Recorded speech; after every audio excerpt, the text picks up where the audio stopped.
Jā, un jautājums, kāpēc es nopirku kādu sildītāju? Tāpēc, ka man bija šāds visu laiku, redzat, uz 3 kilovatiem. Pirmkārt, viņš nepiesilda tik ātri. Nezinu, kā būs vispār ziemā.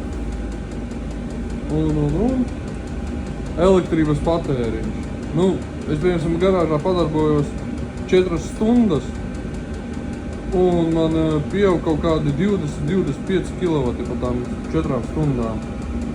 Un tas sanāk dienā man samaksāt apmēram 5-6 eiro. Jo, ja šeit patēriņš ir apmēram, nu, maksimālais, cik es sapratu, bija kaut kādi 600 grami, bet tā, ka viņš sāk uzturēt mums vienkārši siltumu, tagad es uzlieku vienkārši uz uzturēšanu, viņam tas ir kaut kādi 120-140 grami. Un tas ir diennaktī apmēram 3,5 litri. Un pie mūsu cenām 3,5 litri tas sanāk, nu jā, 1,5 eiro litrā. Apmēram, nu, 5 eiro.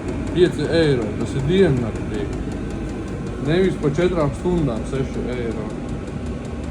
Es tā pieņemu, ir manām atšķirība. Protams, es viņu uz nakti pagaidām vēl neesmu atstājis uz diennakti.